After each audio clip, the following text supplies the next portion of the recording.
Bonsoir tout le monde. J'espère que vous allez bien. Moi, c'est Bokov Ezekias. Je suis Google Developer Expert pour les technologies Google Cloud et le lead du JDJ Cloud Abidjan. Soyez les bienvenus pour cet événement qui rassemble la communauté francophone. Euh, Avant d'entrer dans le vif du sujet, j'aimerais déjà, pour commencer, féliciter toutes les communautés francophones qui se sont associées pour organiser cet événement, parce que ça n'a pas été facile d'organiser cet événement. Donc, c'est quand même intéressant hein, de féliciter tous ceux qui ont participé à l'organisation de cet événement, parce que ça n'a pas été facile. C'est une initiative qui a été prise. Euh, à la dernière minute, on n'a pas eu assez de temps, mais avec ce qu'on a eu à réaliser, c'est quand même intéressant de pouvoir féliciter ces communautés-là. Comme vous pouvez le voir, il y a le JDJ Abomey-Calavi, le JDJ Bassam, le JDJ Béjéville, le JDJ Bukavu, le JDJ Cloud Abidjan, le JDJ Douala, le JDJ Garoua, le JDJ Kivu, il y a le JDJ Dakar, il y a le JDJ Maradi, il y a le JDJ Maroua, il y a le JDJ Ndéré, il y a le JDJ N'Djamena, il y a le JDJ Niamey, il y a le JDJ Ouaga, le JDJ Yakro, le JDJ Yaoundé, le JDJ Zinder. Donc, il y a beaucoup de communautés qui ont contribué à l'organisation de cet événement et c'est le moment de vraiment les féliciter parce que ça n'a pas été facile, prendre une décision à la dernière minute. Et on va féliciter le PCO, le responsable de l'organisation, Louis, qui sera là tout à l'heure pour nous parler un peu d'intelligence artificielle. Donc, sans plus tarder, on va rentrer dans le vif du sujet. Donc, aujourd'hui, on aura, comme vous pouvez le voir, 7 conférenciers qui vont nous parler de différents sujets concernant l'IO. Moi, je suis là pour faire la keynote, pour vous mettre dans le vif du sujet et puis après, démarrer comme cela se doit. Donc déjà, pour commencer, moi, je vais essayer de faire un petit récap de ce qui s'est passé pendant le I.O. Donc, pour les gens qui n'ont pas suivi le I.O., qui n'ont pas eu le temps de suivre le I.O., donc vous aurez la chance d'avoir un petit récap de ce qui s'est passé pendant le I.O. Donc, ici, comme vous pouvez le voir, on a eu à parler beaucoup, bon, pas un, non, ils ont eu à parler beaucoup de générative AI pendant le I.O. Pour ceux qui ont suivi le I.O., bon, on va dire c'est un peu comme si 80% de tout ce qui a été dit, ça concernait l'intelligence artificielle. À chaque fois, on tournait autour de l'intelligence artificielle. Donc, l'une des annonces qui nous a beaucoup marqué, ça a été l'annonce de 2 millions de tokens qui est disponible en private preview pour les développeurs, pour Gemini. Donc, du coup, désormais, avec Gemini, vous avez la possibilité de manipuler 2 millions de tokens et c'est disponible en preview pour les développeurs. L'autre chose qui nous a aussi marqué, c'est l'annonce de la nouvelle manière comment dirais-je, la nouvelle manière de faire de faire des recherches, Donc, du coup, attendez là, ce que je vais faire, c'est que je vais aller ici pour bien vous présenter cela. Hop. Je ne sais pas si vous voyez mon écran. Est-ce que vous voyez mon écran avec la vidéo? Ben, je suppose que vous voyez mon écran. Donc ici, comme vous pouvez le voir, il y a une vidéo qui explique, qui vous montre comment dirais-je, comment faire des recherches sur Google directement. Quand vous mettez votre recherche, il vous donne un résumé. C'est comme si vous posez une question à une personne et puis il vous donne une réponse. Et après, il y a, comme d'habitude, les liens qui sont en bas si vous voulez approfondir la recherche ou pas. En dehors de ça,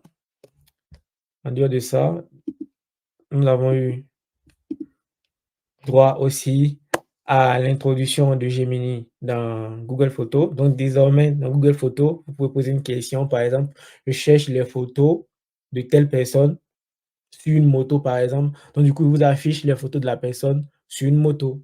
Donc, du coup, là, vous pouvez facilement vous promener dans votre galerie. Donc, pour ceux qui ont beaucoup de photos, et souvent, c'est galère de rechercher. Il y a des photos, c'est souvent compliqué de rechercher. Tu es obligé de défiler. Mais là, avec l'annonce de Google, tout ce que vous avez à faire, c'est d'aller dans votre Google Photos, poser votre question et directement vous avez votre, comment dirais-je? Vous avez les photos concernant la réponse et concernant la question que vous avez posée. L'autre chose qui a été aussi annoncée, c'est le projet Astra. Ça, c'est un truc qui est balèze. On va essayer de voir la vidéo ensemble. Je vais stopper de partager mon écran de cette manière. Je vais revenir comme cela, partager tout mon écran. Hop, hop, hop. Je partage l'entièreté de mon écran. Là, vous voyez, donc du coup, je reviens ici. On va essayer de voir ensemble le projet Astral. Hop. Donc, comme vous pouvez le voir, ça, c'est le projet Astral qui a été présenté.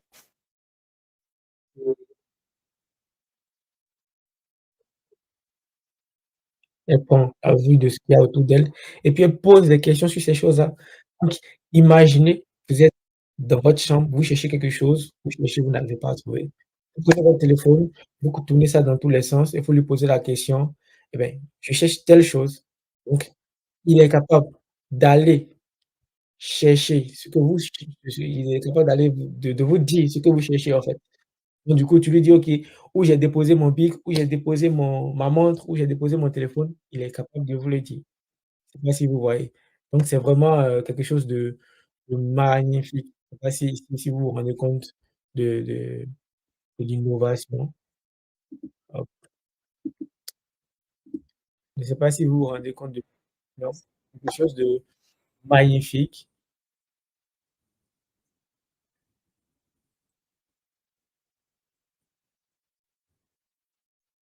Regardez,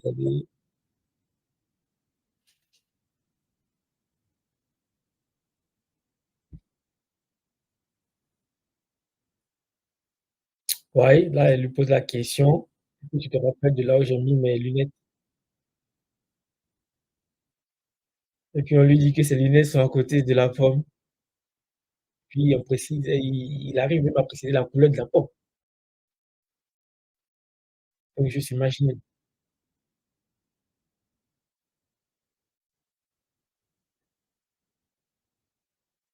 Là maintenant il utilise ses lunettes connectées pour pouvoir poser des questions. C'est magnifique. C'est tout simplement là, on est à la fin de la vidéo. Vous pouvez retourner sur YouTube pour revoir la vidéo. C'est tout simplement magnifique, magnifique ce qui se passe actuellement avec l'intelligence artificielle. Et juste pour continuer dans la même, lancée, on a eu l'annonce de Gemini pour Android. Donc désormais, les développeurs Android, ils pourront intégrer Gemini facilement dans leurs applications. Et ce qui est cool, c'est que pour garder les informations, de façon privée, vous pouvez faire tourner ça sur votre device avec Gemini Nano, qui est maintenant aussi intégré dans Chrome.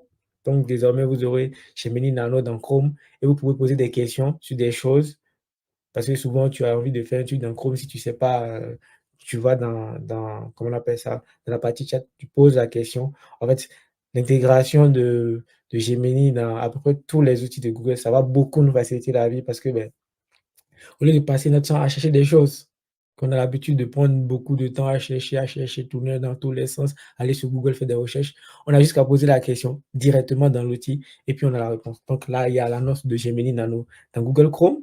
Ensuite, il y a l'annonce des AI agents. Les AI agents ont pour rôle de pouvoir, aider les gens à facilement, ils ont donné un exemple pendant, la keynote. Par exemple, tu penses à quelque chose, comment on appelle ça? Tu veux par exemple, retourner un produit que tu avais acheté il y a de cela longtemps. Donc avec cet outil-là, il peut t'aider facilement à retrouver les informations liées au produit que tu veux retourner. Comme ça, tu vas prendre tes informations-là pour pouvoir facilement retourner le produit. Ça, c'est l'un des exemples qui sont donnés pendant la keynote. Ensuite, ici, nous allons voir quelques annonces concernant les développeurs, pas beaucoup de temps. Donc, il y a eu l'annonce du projet Idenis, qui est un éditeur qui permet aux développeurs directement dans une barre de recherche de pouvoir travailler, développer des applications, que ce soit des applications web ou bien des applications mobiles, du back-end ou bien encore, comment dirais des applications qui intègrent l'IA. Donc avec cet éditeur-là, vous pouvez facilement développer, démarrer un projet et puis avancer facilement dans le développement de votre application. Il y a eu l'annonce de Gemini API, c'est Gemini API Developer Competition. Je n'ai pas mis le développeur parce que ça allait gâter l'affichage. Donc, c'est une compétition où vous devez utiliser Gemini API pour pouvoir développer des solutions innovantes. Donc, ces solutions-là, genre, ils seront challengés. Donc, il y a plein de challengers partout dans le monde parce que c'est un truc, tout le monde peut participer. Donc, n'hésitez pas à vous inscrire, à vous challenger, former des équipes. Et pourquoi pas, on espère que le gagnant sera quelqu'un qui sera en Afrique, quoi. Donc, surtout francophone. Après ça, il y a eu l'annonce de Gema 2. Gema 2, c'est la deuxième version de Gema. Gema, ce n'est rien d'autre que la version de Gemini open source qui est disponible pour les développeurs. Il y a aussi Firebase Jenkins. Firebase Jenkins et Jenkins, c'est c'est le nouveau service de Firebase qui va permettre aux développeurs de facilement intégrer les génératifs AI dans leur application. Et ça serait vraiment cool pour pouvoir permettre aux développeurs de pouvoir utiliser facilement l'intelligence artificielle. Surtout que chez nous, en Afrique, on n'a pas beaucoup déjà de data, d'informations pour pouvoir mettre en place des outils d'intelligence artificielle.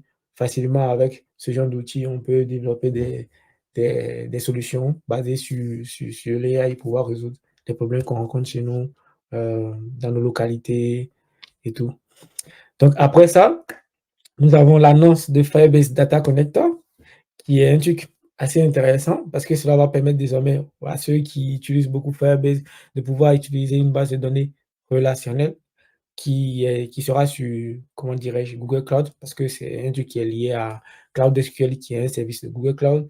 Donc, vous pouvez facilement vous connecter, c'est-à-dire connecter votre application avec une base de données SQL au niveau qui sera au niveau de Google Cloud, qui sera sur le service Cloud SQL. Et ça va faciliter beaucoup de choses parce que avant, si tu devais utiliser une base de données SQL, c'est sûr que tu devais écrire des codes, des lignes de code pour brider des trucs, juste pour arriver jusqu'à la fin, pouvoir te connecter, pour sécuriser les échanges et tout. Mais là, tu as un service directement intégré qui te permet facilement de faire les connexions et de facilement, comment dirais-je, interagir avec une base de données relationnelle. Donc ça, c'est vraiment quelque chose de ouf. Et ensuite, il y a eu l'annonce de système de caching pour Gemini. Là, ça vous permet juste de mettre en cache vos fichiers de contest. Donc, vous pouvez les mettre en cache pour réduire les coûts d'utilisation du service.